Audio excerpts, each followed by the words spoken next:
convidado de hoje é um grande amigo, que é o Vitor Brenan.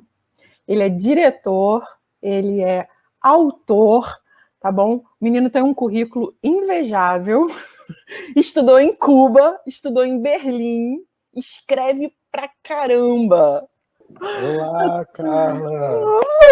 Tudo bem? E hoje faz 2 anos que foi ao ar o primeiro post. Eu não posso acreditar. A gente está com uma sincronicidade nessas lives, que é a Rosa Bela fazendo 10 anos de carreira. E hoje, 2 anos da nossa estreia com live.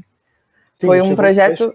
Foi quando abriu mesmo o perfil, o primeiro post. Foi quando abriu o perfil. Olha o Gabriel de cara aí, que ajudou também a alavancar o nosso projeto. Ai, que delícia. Não, vamos contextualizar, porque nem todo mundo que segue acompanhou.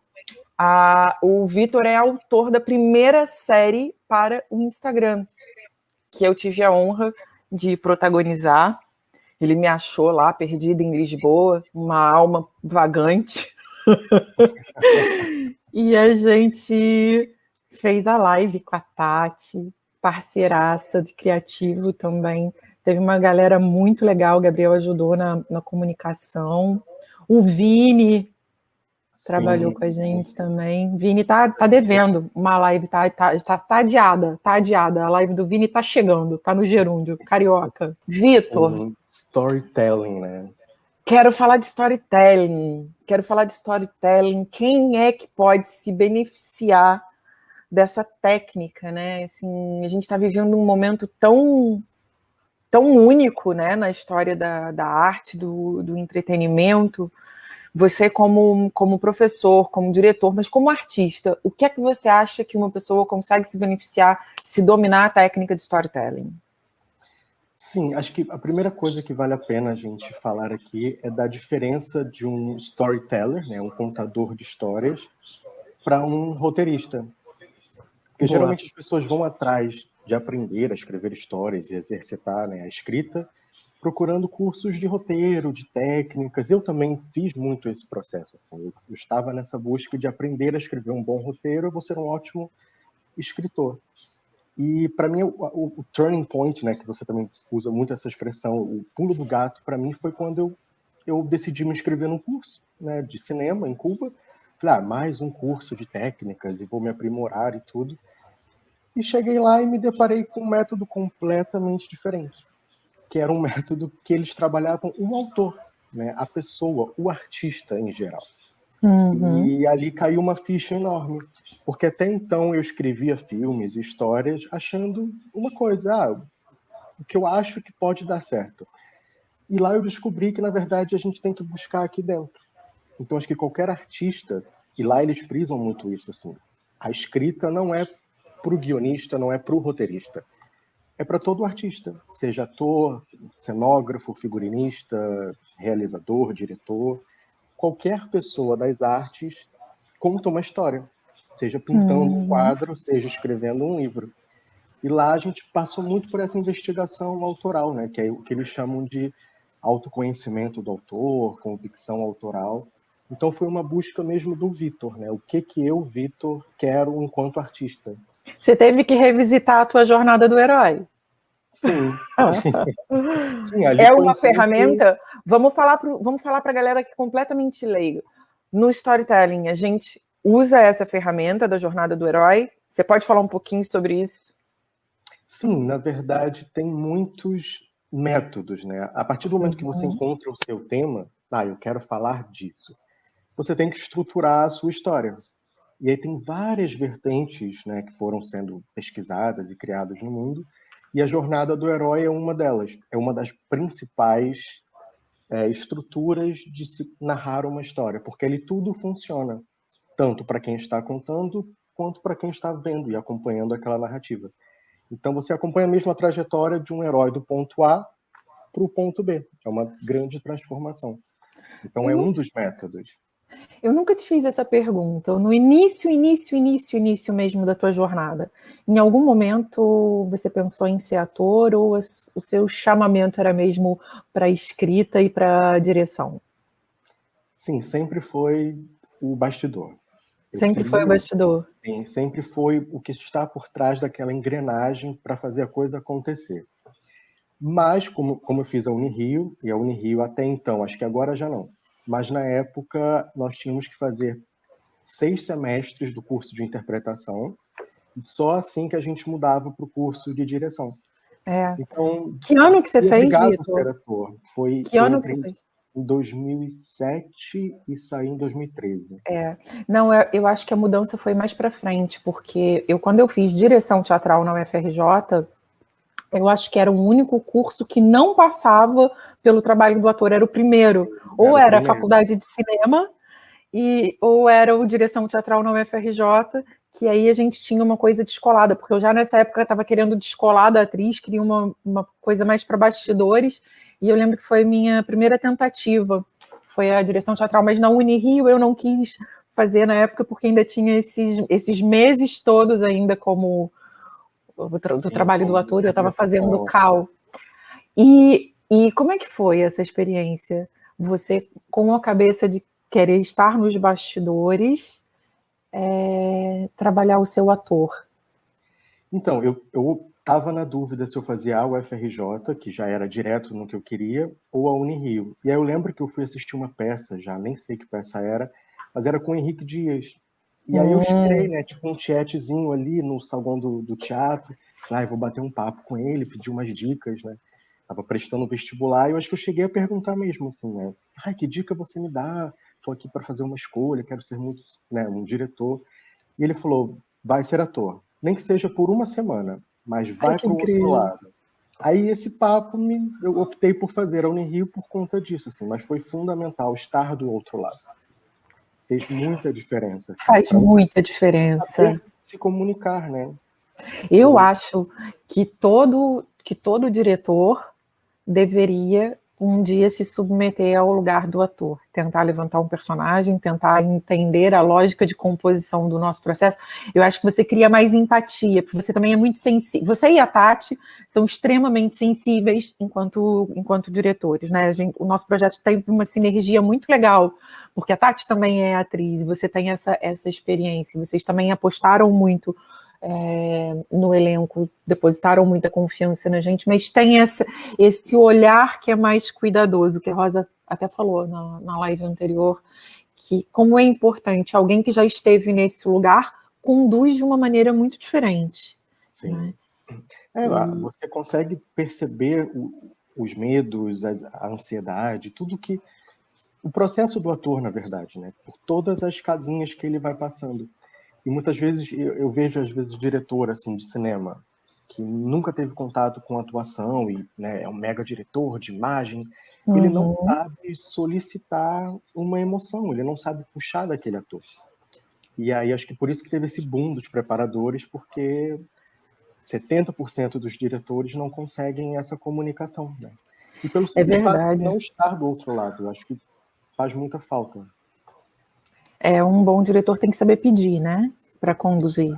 Tem que saber pedir, tem que saber extrair aquele material que está lá dentro do ator e que às vezes o ator ainda não conectou, e principalmente se a gente vai falando do nosso processo de pesquisa, né? No momento da pesquisa é muito importante ter esse olhar, esse cuidador, esse desplotador de situações, né? Que tem tanta coisa que a gente pode descobrir fora do texto, né? O processo da live também foi isso.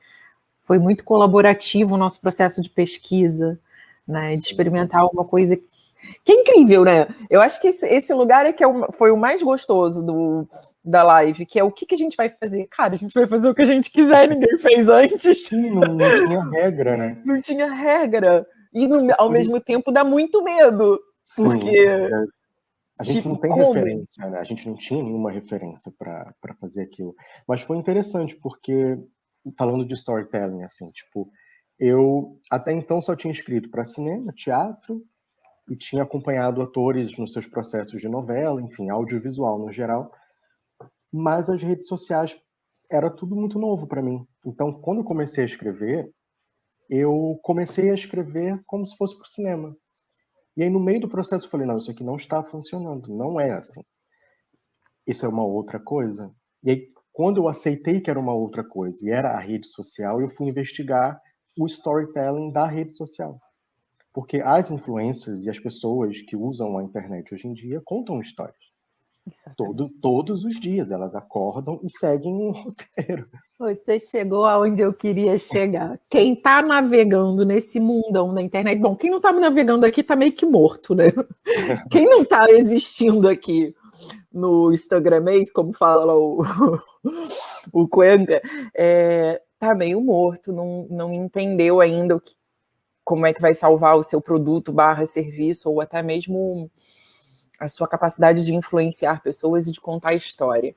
E aqui começa a existir esse é o momento quer dizer, o momento da gente errar foi há 2, 3 anos atrás, quando a gente se jogou. Agora, não dá muito mais para errar.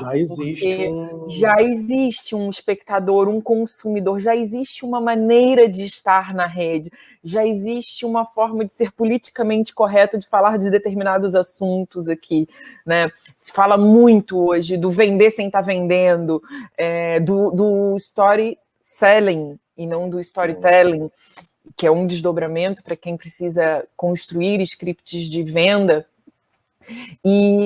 E hoje, cara, se tiver que fazer uma alteração ao plano escolar, ao plano de formação, realmente, os moleques não podem sair da escola sem saber iluminação, sem saber contar uma história, sem ter um power speech, sem ligar uma câmera e falar de forma empoderada, não é? Porque você vai precisar disso para a sua vida profissional. Qual rumo você vai tomar? As entrevistas de trabalho cada vez mais vão acontecer nesse ambiente digital. Esse rapport com a câmera, esse trazer a presença para você, aconteceu na pandemia, dentro do Power Speech, foi aí que eu despertei muito para a urgência do storytelling, que eu tinha professores que falavam assim, gente, como assim, dar aula olhando para minha cara na câmera, me vendo, né, tipo, crítico interno super ativo, e quantos professores que eram brilhantes no ao vivo e que traziam o rebanho, conseguiam fazer essa conexão, se viram com as 2 pernas quebradas quando a vida deles virou para uma câmera. Sim. E é isso, nós todos hoje estamos aqui diante de uma câmera contando algum tipo de história, apresentando algum tipo de produto, serviço, opinião, e o aprender a contar histórias com alma, que conectam com as pessoas, entender desses gatilhos, é uma ferramenta de salvar vidas nesse momento, né? Salva vidas, salva negócios, porque quem não tiver aqui com essa consciência está atrasando o seu processo. Exatamente. e muita coisa vai desaparecer, porque não vai sobreviver a esse momento, se a pessoa não conseguir migrar com o seu negócio para uma presença digital. Você já se deu conta, assim, já sente procura, consumo do storytelling para essas pessoas que precisam se posicionar? Sim. Já fazem parte dos seus alunos? Sim, antes da pandemia já tinha essa procura, porque o Instagram estava no auge, enfim. Depois que eu tive essa experiência com a live, eu fui conhecendo e ouvindo pessoas que já estavam nessa procura. Com a pandemia, teve mesmo um outro ponto de virada. As pessoas precisam disso, né? Exato. E aí eu volto a frisar, tipo, aquilo que a gente começou a falar no início, assim, a diferença de um contador de histórias para um roteirista. Que é isso, o contador de histórias, ele trabalha com a intuição o tempo inteiro, porque ele está na procura de histórias em qualquer lugar. Então a gente precisa ter a nossa criatividade, intuição aberta 100%. Estou ligado em tudo. E autoestima, né? Autoestima para acreditar no seu speech, né? No que você tem a passar. Porque ali na câmera é isso. E aí tem um momento antes disso, né? Isso foi lindo também no Power Speech, que é quando você não se deu ainda a permissão de vir aqui para frente, você ainda não encontrou a sua voz como formador de opinião, como indivíduo, como qualquer que seja esse lugar que você esteja tentando se colocar, e às vezes até como artista, porque tem um lugar do storytelling que os atores acho que não se tocaram ainda, e que é o cotidiano do ator. Teste. Ator patina na apresentação. Sim. Dá um texto, o cara brilha. Pede para ele dizer quem ele é, o que ele está fazendo aqui, o que ele quer. Ele só consegue fechar aquela frase do tenho disponibilidade para o projeto. Aí tenho disponibilidade para o projeto. Tá bom, mas antes, quem é você? Né? O que você está fazendo aqui? Que a rede social trouxe, porque quando você faz um story, por exemplo, você, né? Não tem, claro, tem aquela camada de personagem ali, mas é o Vitor, é a Carla, e é nisso que os atores eu acho que eles precisam puxar. Vitor, mas esse lugar é extremamente desafiante, e eu aprendi isso com a Lady. Eu lembro da minha sofrência, quando vocês me encarregavam de produções de stories. Eu me lembro de estar preso lá no Loft dos Sonhos com o Gabriel, tipo, quase que fazendo xixi, fazendo stories, do gênero, o que é isso, né? Que lugar é esse que eu tenho que me colocar para fazer essa... Porque eu realmente ainda não tinha conectado com essa... É claro, já sabia o que é ser um influencer, isso tudo, mas só a Lady me colocou nesse lugar do o que é uma pessoa que respira isso, o que é um monstrinho criado pela Instagram, como levantar esse personagem e como destruir esse personagem, não é? Através da esfera do público e do privado, do que a gente vai... Foi uma meta-história, né? Aquilo... A live é um grande exercício para a gente nesse aspecto. E as redes sociais, e acho que até a nossa live trouxe uma coisa que vai mudar a atuação. Assim, se a gente teve no século XX vários marcos do cinema, né, a introdução do cinema, os diferentes diretores que foram mudando, né, a forma de atuar, eu acho que agora, nesse século, foi o Instagram. Eu fico muito... Você não fica louco assim, imagina, ator que precisa produzir reel, que ainda não tem material, né? Não está no mercado, não tem um conteúdo profissional, de uma experiência profissional, ele precisa começar a se lançar, escrever cena, começar a produzir suas self-tapes, e eu brinco com os meus alunos, isso é tema, isso é uma aula do método Alma Criativo. Como produzir cenas em tempos de reels. Porque, neguinho, você tem 14 segundos para fazer isso. Sim. E o cara faz assim na tua cara. Next! Next! Né? Eu e o Hugo, que você acabou de conhecer, produzimos os primeiros videobooks do mercado. E a gente tinha a bagatela de 5 minutos para contar uma história. Se o cara ainda tivesse mais um conteúdo para colocar, uns 3 minutos, e a gente já sabia que estava esticando muito. E tínhamos o feedback de quem estava recebendo o material, e a gente ainda está falando entre VHS e DVD, você correr para frente. Então, muitos diretores deram feedback assim, tipo, qual 5 minutos? Ninguém tem 5 minutos para dar para um ator para assistir um material. Se você tiver um dia de casting com 200 atores para assistir, multiplica por 5 e cria o seu bom senso. Cara, isso era dentro de um contexto aonde você era necessário. Você enviava o seu material para alguém que precisava encontrar alguma coisa. Essa pessoa tinha que ter disponibilidade de agenda para assistir esse material e chegar no resultado da pesquisa dela. Hoje, a gente está falando de uma outra coisa. Você nem precisa mais mandar esse momento, mas você tem que ter essa capacidade de síntese para conectar com a tua audiência através do teu storytelling, através das tuas cenas, seja lá o que for, em 14 segundos. Sim. E já caiu, né? A frequência do Stories já caiu. Já não está tão bombado quanto há um tempo atrás, o que dá muita dor de cabeça. Como construir histórias interessantes em tão pouco tempo? Como achar essa minutagem de cena? E para pouco tempo.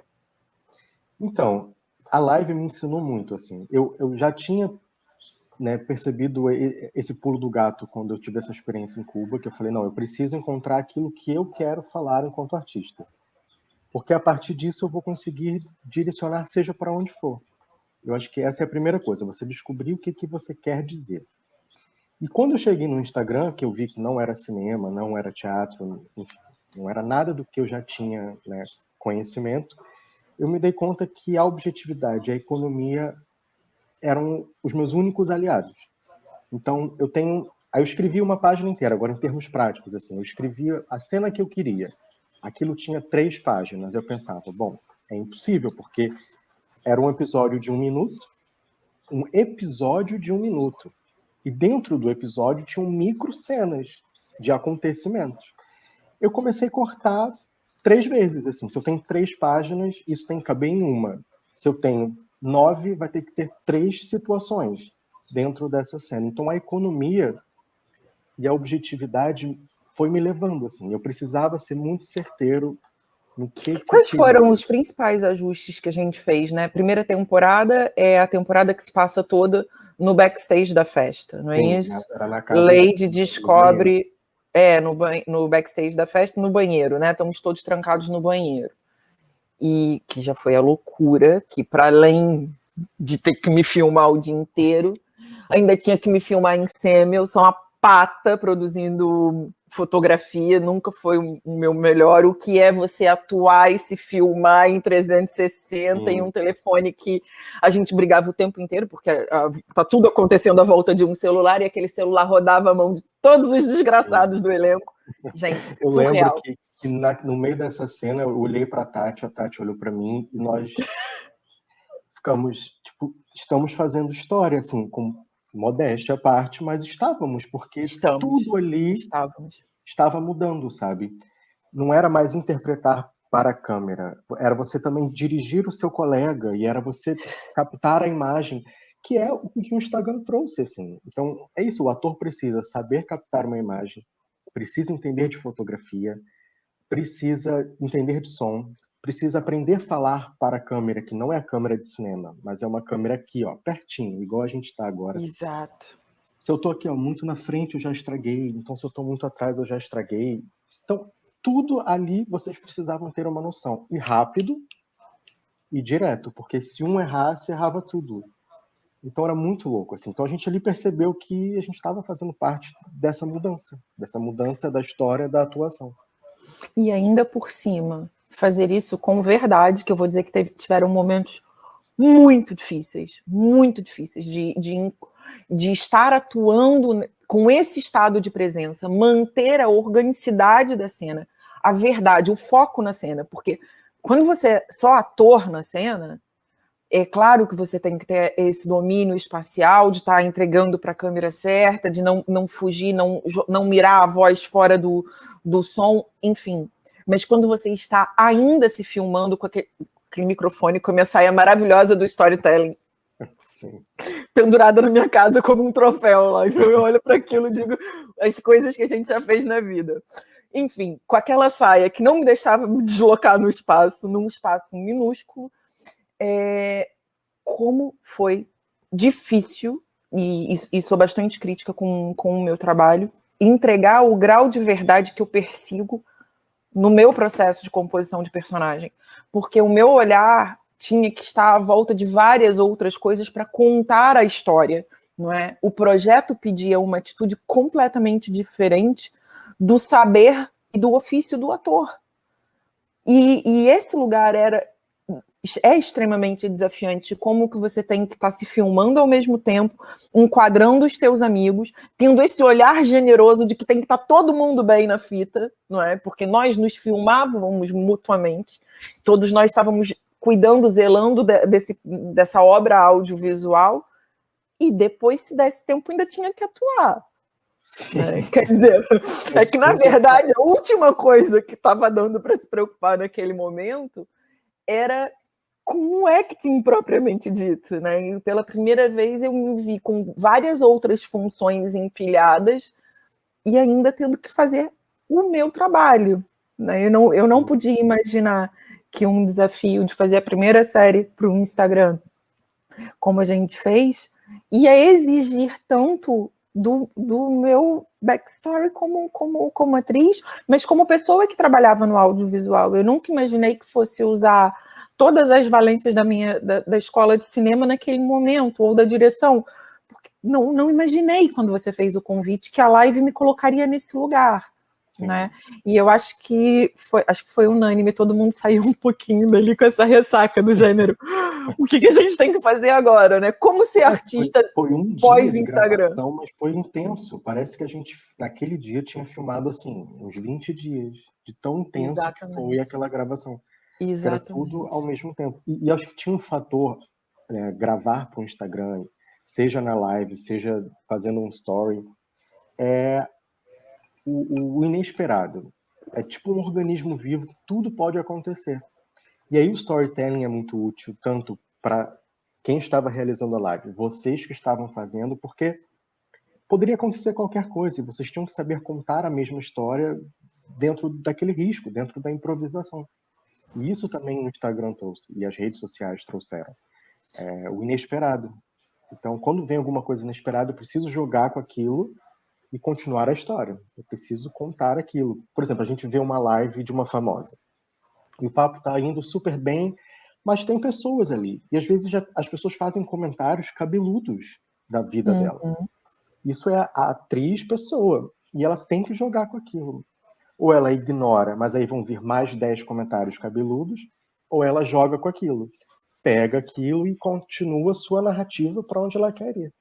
É o inesperado. É esse, acho que um dos desafios do Instagram. Aí você está trazendo um outro tema que eu falei essa semana e que as pessoas não se dão conta do peso e da relevância que tem você dominar as técnicas de improvisação teatral, não é? Do quão importante é esse conhecimento prévio, porque você não tem condição de improvisar em cima do inesperado se você não tem uma informação aqui em processo de condensação dentro do teu cérebro, porque o improviso é a conexão de várias vivências do passado resultando em alguma coisa no presente, não é? E você conseguir ir lá pescar isso e falar, pá, tá aqui, do limão é limonada, do limão é torta de limão, é esse estado de presença. Para frente, Para frente, não para trás. O improviso é alguma coisa que faz a roda girar para frente.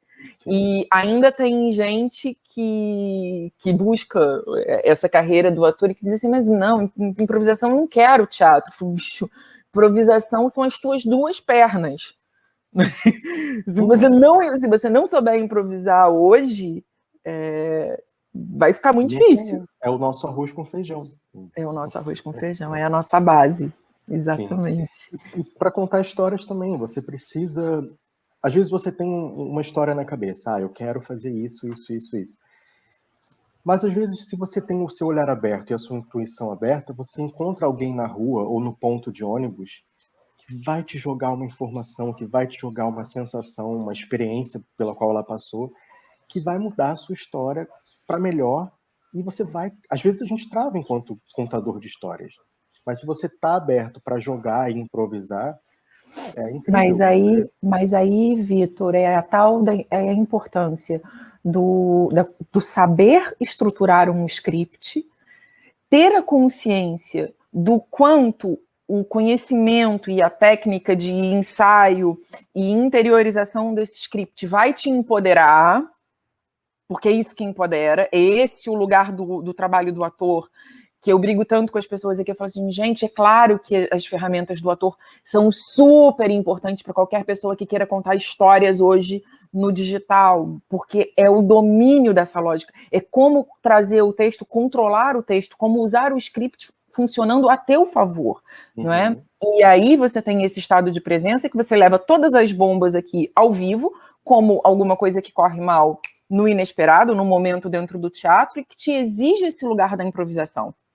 Você só vai improvisar sobre o que você sabe. Exato. E você tem que... E esse termômetro, que é esse work in progress, que se a pessoa te manda uma bucha aqui no Instagram, e essa conexão com a tua audiência, que pode muitas vezes salvar. Você pode estar contando ou escolhendo um tema de uma live que não é interessante, mas você não vai poder improvisar se você não tiver base. O domínio daquilo, né?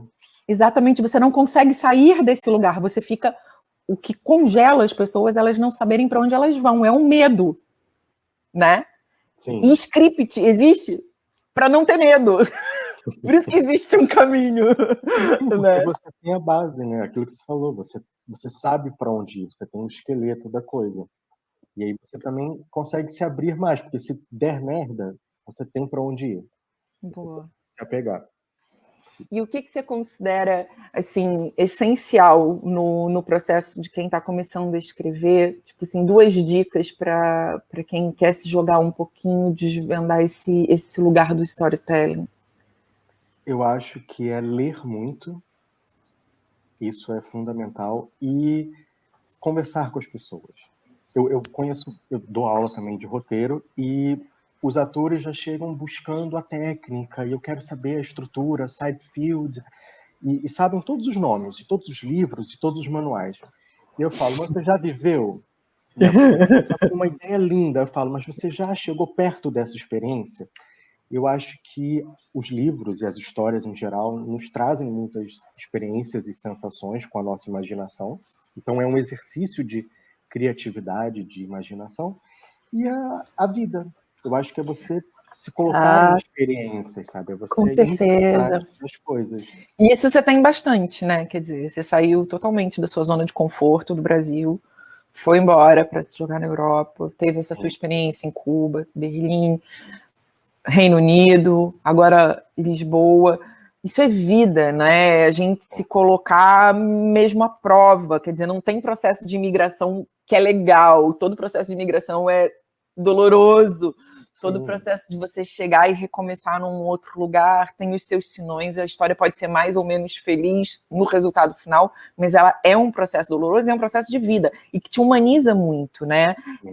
Acho que o artista, às vezes, esquece que essa quantidade de vida, de tempo que ele dedica à vida, a se experimentar, a se lapidar, é que vai torná-lo um artista mais interessante, com alguma coisa que a gente consegue extrair desse cara, né? Porque senão espreme não sai nada. Não sai nada, né? Então eu falo sempre, vai pra vida, se joga, se proponha, sabe, a fazer coisas e a conhecer pessoas. E não precisa ir muito longe, sabe? Eu estava no Rio de Janeiro e eu lembro que um dos meus professores falou isso, Vitor, você vai fazer Nelson Rodrigues. Tipo, sim, vou ensinar Nelson Rodrigues. E o que você conhece da vida? Um rapaz de 23 anos para colocar aqui nessa peça. Vai para Lapa. Se joga naquele submundo do Rio de Janeiro. Conheça aquelas pessoas. Vá conhecer e conversar com uma puta, por exemplo. Foi o que eu fui fazer. Fui andar na Lapa, fui puxar papo com as pessoas. É nesse sentido, de você ir para um ambiente que não é muito lá o seu e se propor a isso, né? E sem julgamentos, e abrir o coração e conhecer pessoas.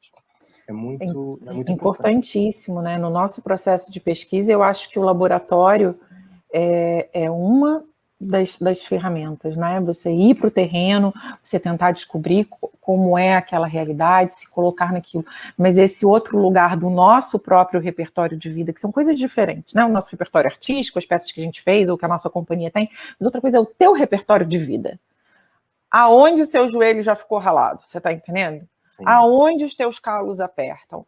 O que é que te humaniza, né? E isso vai te quebrando em pedacinhos mais interessantes para depois você entender de que estrutura é feita a alma de um personagem, não é? Porque se engana quem acha que um personagem não tem alma, e é com essa potência que a gente precisa encontrar. Como é que você... O que você procura num ator, Vitor, quando você vai fazer uma escalação de elenco? O que é determinante para você? Qual é o teu primeiro olhar? Para mim, eu acho que é a empatia, o primeiro contato que eu tenho com ele para saber se a gente vai conseguir se comunicar.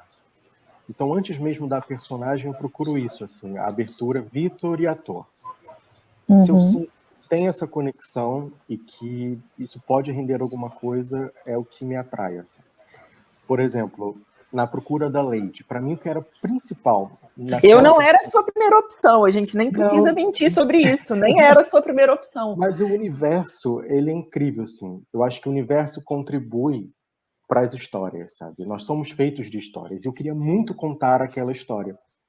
Claro que eu mirei uma pessoa que já bombava na internet, no Instagram. Porque eu pensei, ela vai conseguir reproduzir isso.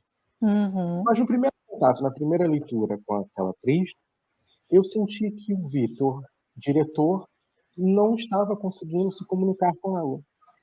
Ela não estava totalmente solta e eu não estava conseguindo chegar onde eu queria chegar num simples papo, num cafezinho.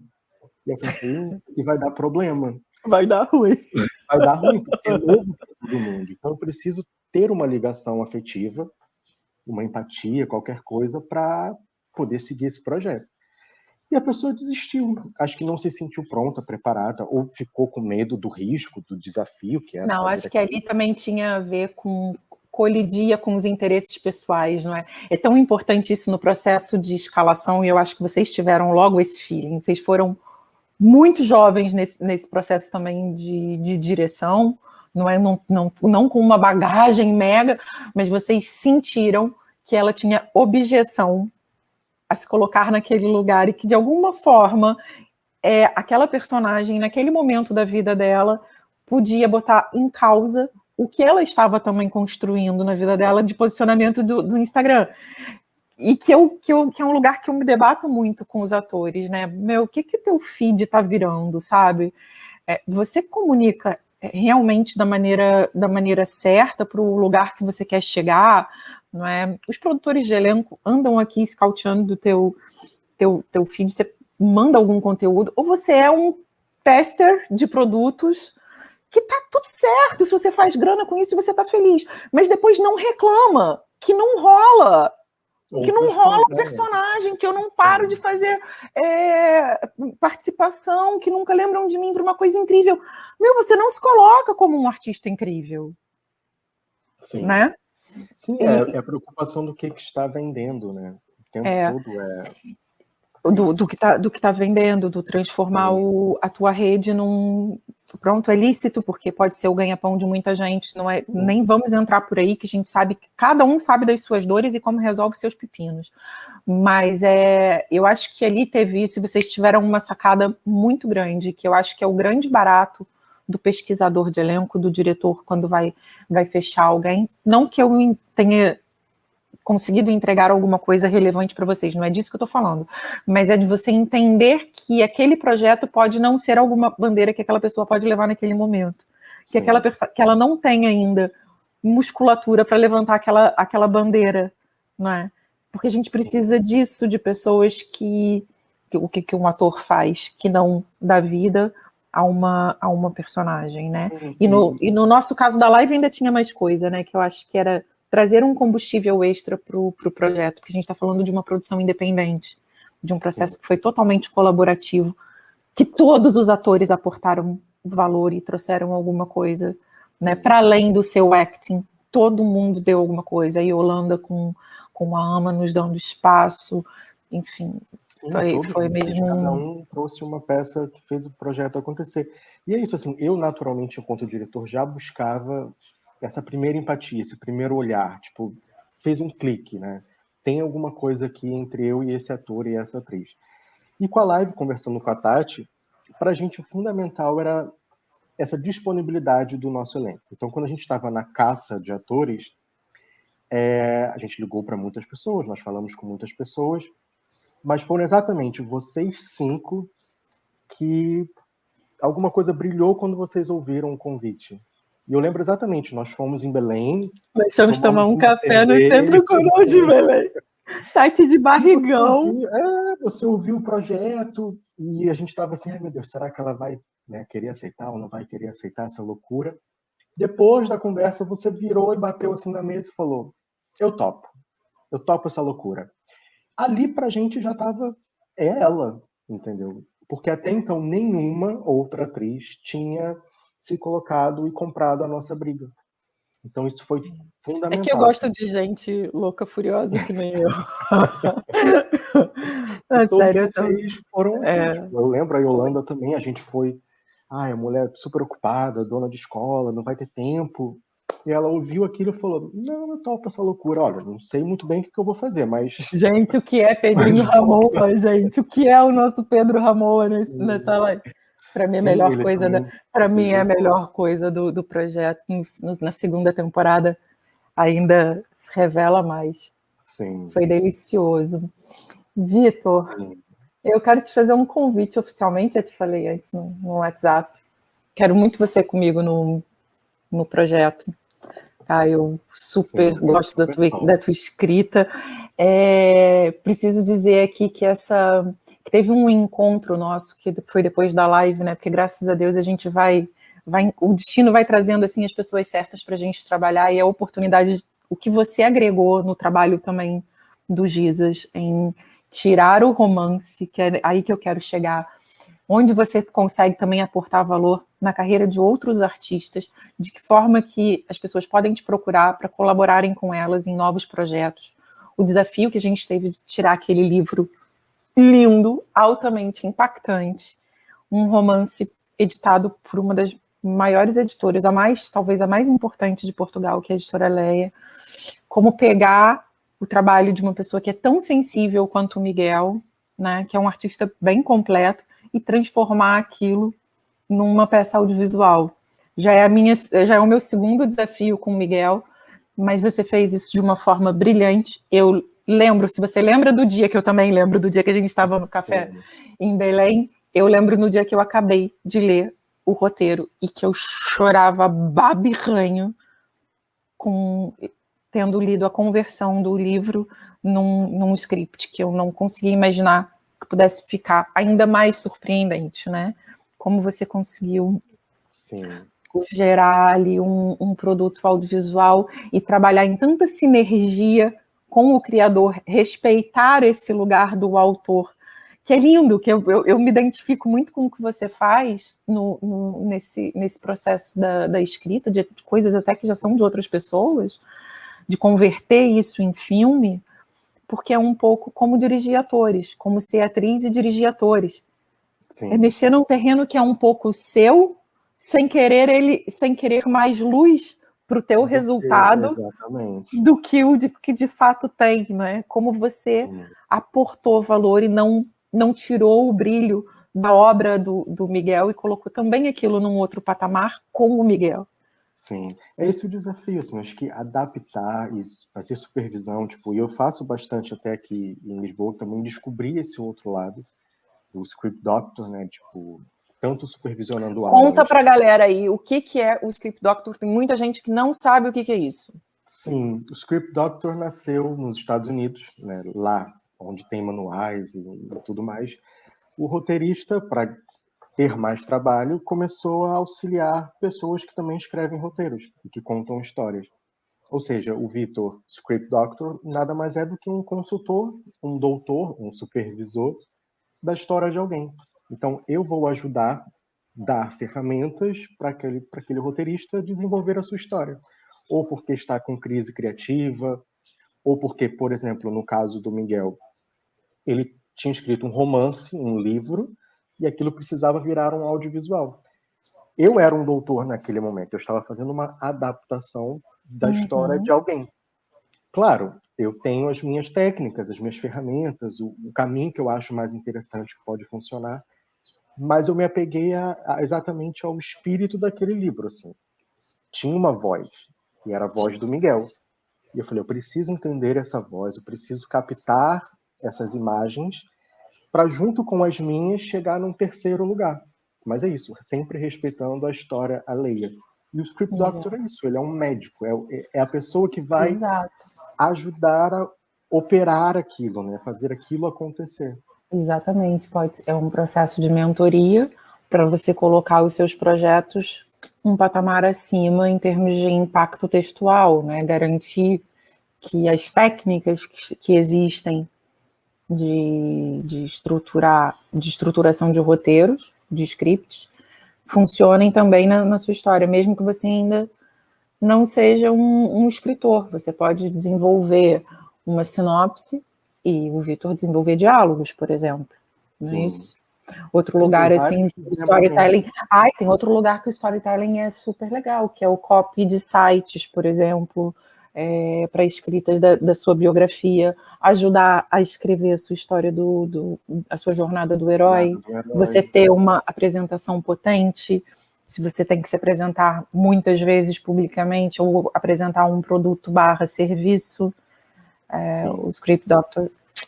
Boa. E quem disse, mas alguém disse, um desses filósofos aí, que o universo não é feito de átomos, ele é feito de histórias.